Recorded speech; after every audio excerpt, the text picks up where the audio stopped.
Good evening. Tonight I'm going to be speaking a little bit about emotional intelligence. The picture seen here is of the USS San Francisco shortly after running aground while transiting across the Pacific Ocean at full speed. You can see the amount of damage that was done, and you can imagine the terror and the real fear that came into mind of the crew members that were on board when this happened, while being submerged underwater at depth when this occurred. Emotional intelligence is important in the business world. That's what we're learning about through the semester. Today, I'm going to speak or stress to the importance in a military leadership role of the same emotional intelligence that we're looking at in a business aspect. First, we'll be going over self-awareness. We'll then move on to self-management, social awareness, and close out with relationship management.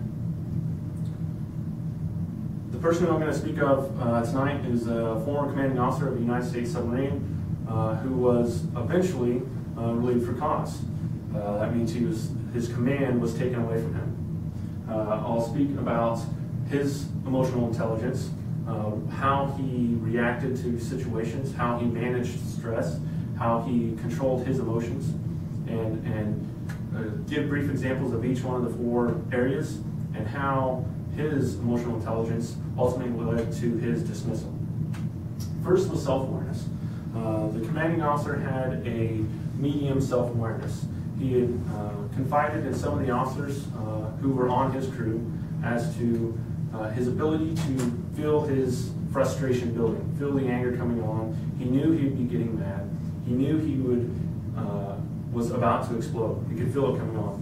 But he also had a low self-management. While he was aware of his emotions, he was aware of his anger, he was not able to control his anger. From things, small things, like a normal procedure not going off on time, not at the normal scheduled time and that was on the plan for that day, to large things like a collision or a grounding. He would respond to all these different circumstances with the same to the same level. He would always get frustrated. He would yell, curse, belittle people on his crew, the officers, the non-commissioned officers, and the other enlisted. So while he was aware of his anger and he was aware of his emotions, he was unable to control his emotions. Next is social awareness. The commanding officer had a low social awareness. He wasn't able to pick up on the mood in the room. We could have a very light mood in the room where people were laughing, having a good time, being jovial, and when he would come in, it would immediately change. Because of his personality, his harsh and very brash personality, the mood in the room would change to where no one wanted to draw attention to themselves. They didn't want him to notice them. Everyone would immediately be quiet. They would just stare straight ahead. They wouldn't look at him. They wouldn't acknowledge anyone around them unless a direct order was given to them. And the commanding officer never picked up on this. He didn't realize what effect he had in other people around him. He also wasn't aware of the morale just on board the submarine. He implemented one practice to extra clean, trying to get a good grade, a good mark on an inspection that was going to be coming up in later months for the ship. But this meant less time to do extra duties that the crew members had, less time for sleep, which was already kind of a high commodity, and so the morale on board the ship was declining through his career, through his stay with command. And again, the commanding officer was never able to pick up on this. And lastly, with relationship management, he also had a very low relationship management score.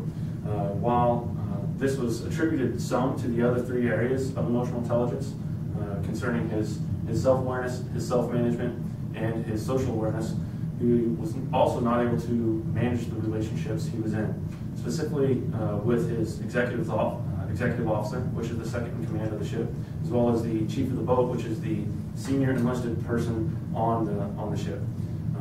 He would oftentimes belittle them in front of the crew, and so the crew members would see the commanding officer yelling, insulting these senior members on the ship, and even behind closed doors. There'd be times where he would go behind closed doors and you could still hear the words, the anger, and the frustration coming through his voice, from his voice, even outside that room. So he's not able to manage the relationships that he had with the other officers and crew members on board the ship as well. And again, this eventually led to first a collision of his own, where a communication buoy that was being towed by his submarine was taken off by a super tanker that was on the surface, and then eventually to his ultimate dismissal from command. So while it is important in the business world to have a high emotional intelligence, treat people with respect, be able to control your own emotions and be aware of your emotions, it's also as important, if not more important, in the military aspect as well. For references, the initial picture was taken from maritimequest.com and was done with research by the U.S. Fleet Pacific Public Affairs Office. Good job.